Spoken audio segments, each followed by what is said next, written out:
The gunshot cracked through the penthouse silence a heartbeat before her laugh did. Seo Junwoo had buried 3 rivals that week without blinking. But when Felicia laughed, sudden, warm, unafraid of the monster in the room, something ancient in his chest cracked open. He had never noticed a woman before. He noticed her now. Welcome to Afro-Korea TV. Please like, share, and subscribe. Seoul's skyline glittered coldly beneath Junwoo's penthouse windows, indifferent to the empire he'd built from blood and silence.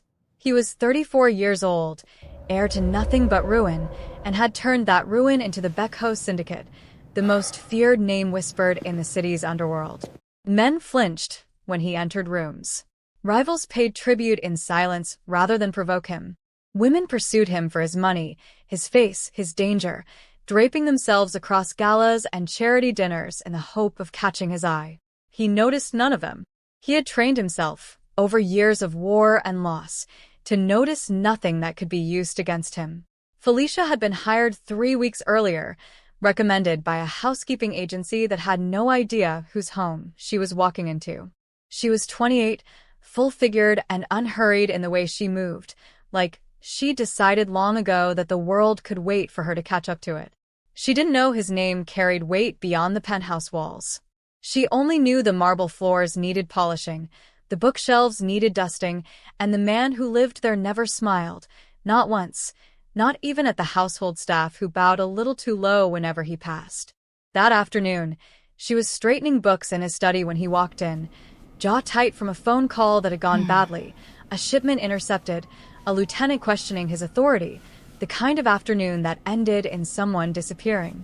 He muttered something under his breath, more to himself than to her, a joke so dry, so unexpected from a man built like a closed door, that she laughed before she could stop herself. Loud. Real. Unimpressed by his reputation, because she didn't have one to be impressed by.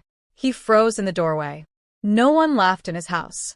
No one laughed at him, and kept their job, let alone their safety. But her laugh didn't feel like mockery.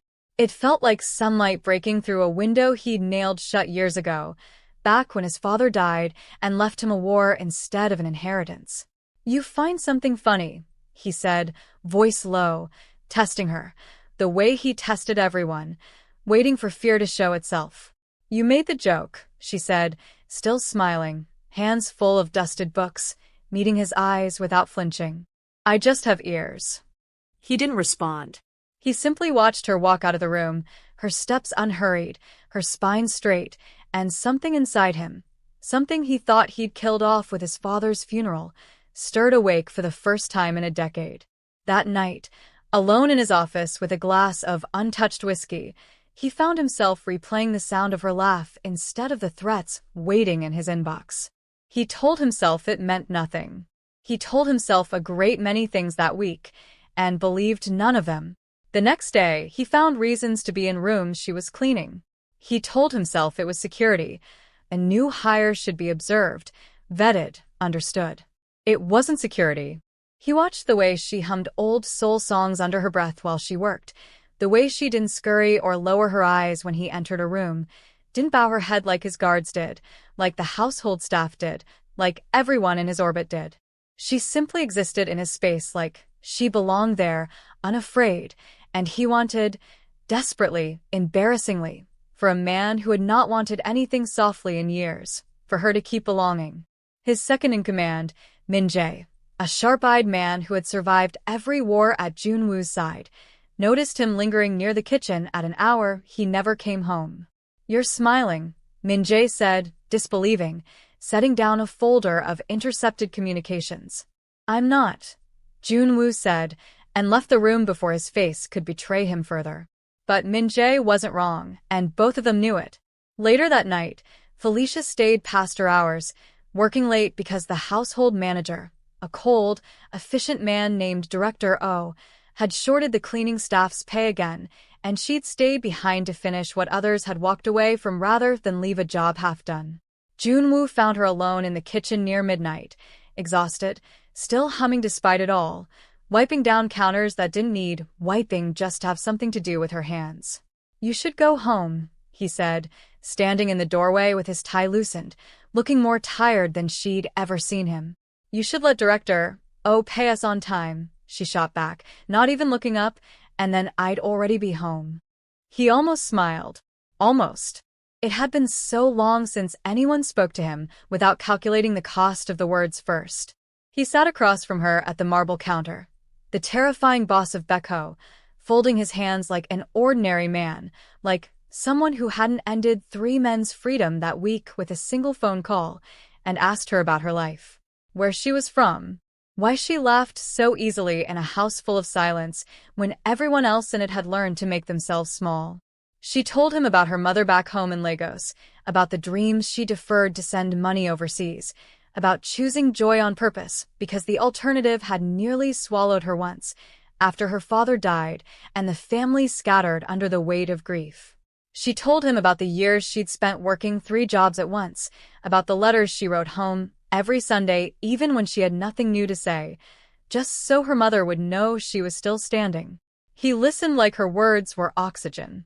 He, who interrupted generals and silenced boardrooms with a look, sat in his own kitchen at midnight and let a maid finish every sentence. Why do you care? She asked eventually, studying him with something between suspicion and curiosity. I don't know, he admitted, and the honesty surprised them both. Part 2. Small Acts of a Dangerous Man. By the end of the week, the entire household staff whispered about it. The boss who never looked twice at anyone now finding reasons to walk past the new maid a dozen times a day, lingering in doorways, appearing in hallways he had no business being in at that hour. Min-jae warned him it was dangerous, that his enemies would use any weakness against him, that a woman like her, foreign, unconnected, ordinary in a world that ran on bloodlines and leverage, was a liability he couldn't afford in a war that hadn't ended. She's not a target, Junwoo said flatly, though the warning had already lodged itself somewhere beneath his ribs. She's not part of this. She will be, Min-jae said quietly, the moment anyone realizes she matters to you. Junwoo didn't answer. He didn't need to. For the first time since his father's death, he wanted something that had nothing to do with power, and he wasn't willing to let go of it simply because it was dangerous. Everything in his life was dangerous. At least this danger felt like it was worth surviving for. He began with small things, the way careful men do when they're testing the shape of a feeling they don't yet trust.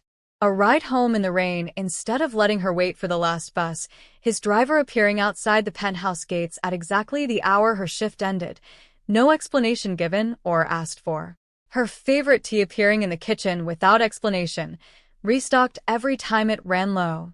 A word to Director O that ensured she was never shorted again, delivered so quietly that Director O never dared mention it to anyone, least of all Felicia. He never announced these gestures. He simply made her world softer and disappeared before she could thank him, the way a man moves through a house at night, making sure the doors are locked without waking anyone. Felicia noticed. She wasn't foolish enough to mistake a dangerous man's attention for safety. She had grown up watching women mistake power for protection and pay for it later, but she also wasn't blind to the way his eyes softened only for her, the way his guards straightened when she entered a room because they'd learned, without being told, that her comfort mattered to their boss. You're not what people say you are, she told him one evening, watching him loosen his tie after a brutal day that had left 2 of his men in the hospital and a rival family shorter, one warehouse. People say a lot of things, he said, dropping into a chair across from her like the weight of the day had finally caught up to him. They say you have no heart, that you buried it with your father. Maybe I didn't have one, he admitted, meeting her eyes with a rare, unguarded honesty. Until you laughed at my joke. She looked away first, her pulse betraying her, her hands suddenly very interested in the dish towel she was folding. At a business dinner the following week, held in a private dining room overlooking the Han River, Junwoo brought Felicia along under the pretense of needing extra staff for the event, a decision Director O questioned, and then, seeing his employer's expression, never questioned again. A junior associate from a partner firm, arrogant, unaware of the danger he courted, cornered Felicia near the coat room, flirting with the confidence of a man who assumed every woman in the building existed for his amusement. He touched her arm, leaned in too close, laughed too loud at his own jokes. She stepped back, uncomfortable, her smile tightening into something polite and distant. Junwoo appeared like a shadow given form, crossing the room in seconds without seeming to hurry at all. He said nothing threatening. He didn't need to. He simply placed a hand on the associate's shoulder, not hard, not visibly aggressive, the kind of touch that could be mistaken for friendly by anyone watching from across the room, and spoke 3 quiet words no one else heard. The man went pale, mumbled an apology, and left the building within the hour. His firm quietly reassigned him to their regional office by the following morning, and no one ever asked why. Felicia found Junwoo afterward on the private balcony, arms crossed against the cold night air. "You didn't have to do that." "I did," he said, jaw tight, jealousy still simmering beneath his calm exterior like a fire he hadn't fully banked. "No one touches what's mine." "I'm not yours," she said, though her voice wavered on the last word, betraying her. "Not yet," he answered, stepping closer, the city lights glittering behind him like the whole skyline was holding its breath. "But I intend to change that." The air between them turned electric, thick with everything neither of them had said out loud yet. Part 3. The night the war found them. The catalyst came on a night neither of them expected. A rival syndicate, the Choi family, had been circling Baekho's territory for months, testing borders, poaching contacts, waiting for a crack in Junwoo's discipline to exploit. That crack, they had begun to suspect, might be a Nigerian maid who rode home in his private car more nights than not. Gunfire erupted near the penthouse's private garage as Junwoo was escorting Felicia to her ride home, routine he'd made habit of over the past 2 weeks under the flimsy excuse of security concerns that had, until that night, been entirely fabricated. He shoved her behind a concrete pillar, his body a shield between her and the muzzle flashes cutting through the dark, taking a graze along his arm that he didn't even acknowledge until the shooting stopped and silence rushed back in like a held breath finally released. Her hands shook as she pressed her scarf to his wound, terror and adrenaline crashing through her in waves. "You could have died," she whispered, her voice breaking on the last word. "I would," he said simply, his dark eyes steady on hers despite the blood soaking through the fabric between them. "For you." The confession hung between them, raw and unpolished, stripped of every wall he'd built over a lifetime of never letting anyone close enough to matter. She didn't pull away. She kissed him first, desperate, frightened, entirely alive in a way that terrified her more than the gunfire had, and he answered with a tenderness that startled them both, his hands framing her face like she was something sacred in a world built on violence and calculated cruelty. They didn't speak as they moved inside, the danger outside fading into something distant and unimportant against the urgency of 2 guarded people finally letting themselves be seen. What passed between them that night was never fully shown, only felt, the closeness, the breathless quiet, the way his hands trembled slightly against her skin like a man handling something he was terrified of breaking, the way she whispered his name like a question, and he answered it like a vow. By morning, everything between them had changed, and neither of them knew how to say it out loud in the daylight the way they had in the dark. Felicia woke before dawn, panic rising fast and sharp in her chest. He was Baekho. She was staff. Men like him didn't choose women like her. Not really, not permanently, not in a world where his enemies would use her as a weapon against him the moment they learned she mattered. She was certain that in the light of day he'd regret it, that she'd become an inconvenience, a secret to bury alongside all his other secrets. Rather than face that rejection, rather than watch his face close off the way she'd seen it close off on grown men twice her size, she packed her things and left before sunrise, leaving no note, only silence and an unmade bed that still smelled like him. Junwoo woke to an empty bed and a fury unlike anything his enemies had ever seen. He didn't rage. He went cold, methodical, terrifying in the particular way that had made his name a warning whispered in rival territories. He didn't shout. He didn't throw anything. He simply became very, very quiet, and everyone in the penthouse understood that quiet was worse. He tore through the city with that same cold precision, her old apartment, the agency that placed her, every corner she might have run to, refusing every distraction, every plea from Min-jae to focus on the mounting Choi threat first. "She's not a liability," he snarled when Min-jae questioned his priorities, the first raw emotion he'd shown all morning. "She's the only thing I've ever wanted that wasn't built on blood." He found her 3 days later in a modest rented room on the city's edge, her bags still half-packed, her resolve crumbling with every hour that passed, half of her hoping he wouldn't come and half of her praying he would. "You left," he said quietly from her doorway, and for the first time since she'd met him, he looked less like a mafia boss and more like a man who had been afraid. "I thought you'd regret it," she admitted, voice breaking. "I thought I'd wake up and just be the maid again. I thought—" She stopped, tears finally spilling over. "I thought I was something you'd throw away once the danger passed." He crossed the room and knelt before her, something no one in Seoul had ever seen the Baekho boss do for anyone, not his father, not his mentors, not the men he'd once called brothers. "I have buried men for looking at you wrong. I have rewritten my entire life around the sound of your laugh. I am not capable of regretting you, Felicia. I don't know how." She wept, and he held her like the war outside no longer existed, like nothing outside that small rented room mattered at all. They returned to the penthouse together that afternoon, no longer pretending the distance between employer and staff meant anything at all. Director Oh took one look at the way Junwoo carried her bags himself and quietly reassigned her official title to Household Coordinator, a title that fooled absolutely no one and protected her from absolutely nothing, though none of them knew that yet. For 2 weeks, something like peace settled over the penthouse. Felicia still worked, still hummed old soul songs while she dusted shelves she no longer needed to dust, but now Junwoo ate breakfast across from her instead of alone at his desk. He learned the rhythm of her laugh, the quiet one she gave strangers, the real one she saved for him.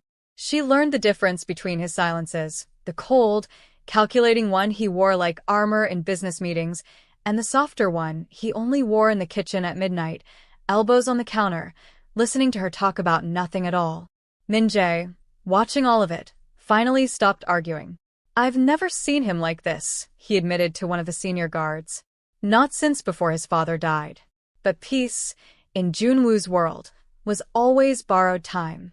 The Choi family, desperate after their failed ambush weeks earlier and increasingly certain that Baekho's cold, untouchable boss had finally developed a weakness, decided that the fastest way to break him was to take what he could no longer hide he loved. They had watched the penthouse. They had watched the market runs Felicia made every Thursday morning the same stall for produce, the same route home, a routine she'd never thought to vary because she'd never imagined she was worth the trouble of watching. She was taken from the market 2 days later, bundled into a black car in broad daylight while her groceries scattered across the pavement, oranges rolling into the gutter, a bystander's phone capturing 3 blurry seconds of footage before the car disappeared into traffic.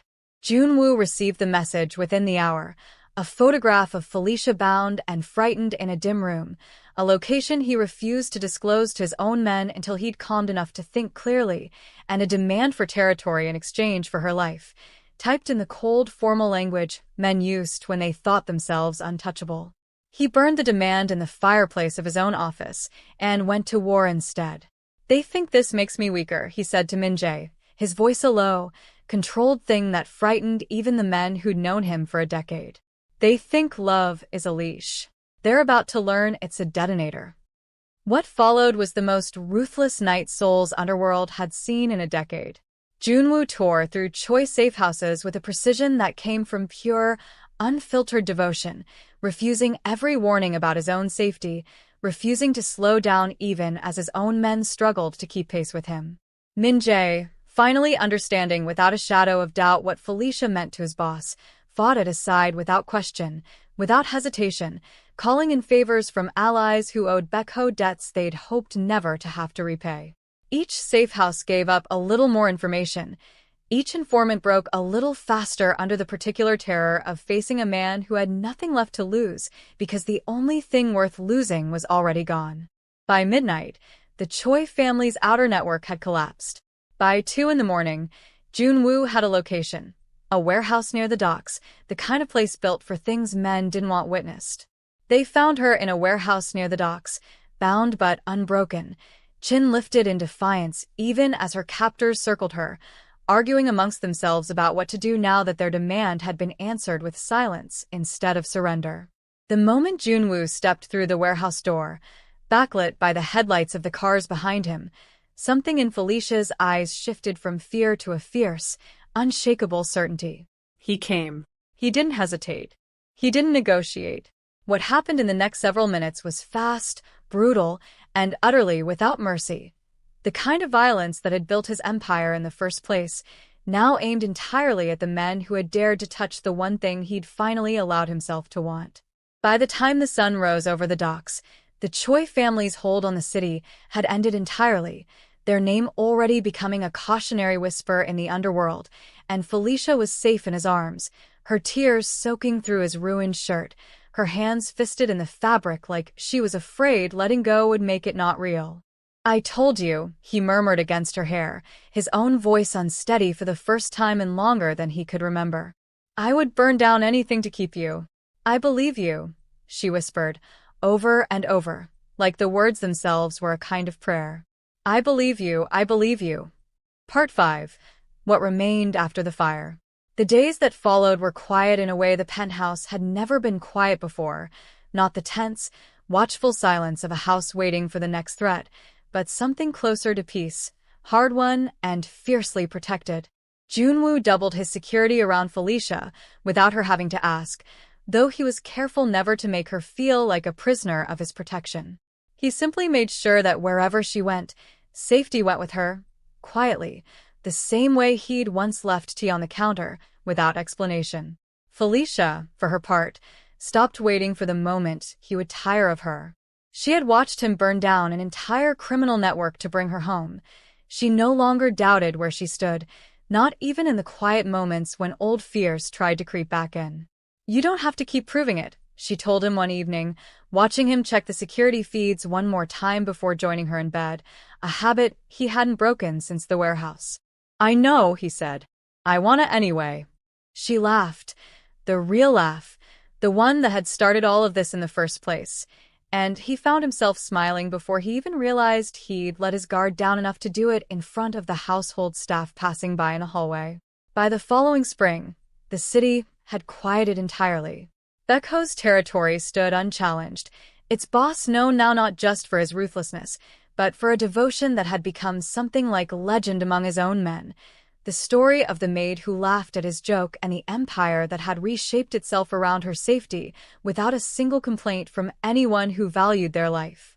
Junwoo proposed not with spectacle, not with the kind of grand public gesture his position could easily have afforded, but with truth, in the same kitchen where she'd once laughed at him for the first time, over the same tea he'd once left for her in silence weeks before either of them admitted what was happening between them. He knelt, no guard stationed at the door, no cameras, no audience of any kind, just a man finally unafraid of being seen exactly as he was. "You made me human again," he said, his voice steady despite the tremor in his hands as he opened the small box. "I don't know how to be the man I was before you, and I don't want to learn. Marry me, and let me spend the rest of my life proving I deserve you." She said yes before he finished the sentence, laughing and crying at the same time, pulling him up from the floor so she could kiss him properly, the way she wanted to kiss him 100 times since that first afternoon with the duster and the dry joke that had cracked open a decade of silence. Their wedding was small, fierce with joy, guarded by men who would have died for either of them without a second thought, and who stood watch at the edges of the garden with a quiet pride that had nothing to do with duty and everything to do with loyalty freely given. Felicia's mother flew in from Lagos, weeping through the entire ceremony, gripping Minjae's arm at one point simply because he was standing nearest and she needed someone to hold on to. Felicia wore gold and white, a dress that honored both the city she'd come from and the one she'd chosen to stay in, laughing through her vows the same way she'd laughed that first afternoon in his study, unafraid, unwavering, entirely his and entirely herself at the same time. Junwoo, in a black tuxedo that did nothing to soften the sharp lines of his face, looked at her like a man who had spent his whole life bracing for loss and had finally, impossibly, been allowed to keep something instead. "I never noticed anyone," he said during his vase, his voice carrying across the quiet garden, "because I had already decided the world had nothing left worth noticing. You laughed at a joke I didn't even mean to be funny, and you undid 10 years of that decision in about 4 seconds. I have spent every day since trying to be worth what you gave me that afternoon. I intend to spend the rest of my life at it." There wasn't a dry eye among the guards. Months later, Junwoo stood in the nursery of the penthouse that had once been a fortress of silence, his hand resting over the gentle curve of Felicia's belly, the city glittering beyond the window like it finally had something worth protecting beyond territory and reputation. "She's going to laugh at your jokes too," Felicia teased, leaning back against his chest, his arms coming around her without either of them having to think about it anymore, the gesture as natural now as breathing. "Good," he said, pressing a kiss to her temple, the scar near his eyebrow catching the last of the evening light. "Then she'll grow up knowing exactly how her father fell in love." With a laugh, in a study, on an ordinary afternoon that turned out not to be ordinary at all. Love had walked into his house with a duster and a laugh, unarmed and unafraid, and it had rebuilt everything he thought he'd lost forever, not by asking him to become someone softer, but by showing him he'd been someone soft all along, buried under years of war, waiting for the right person to laugh loud enough to dig him out.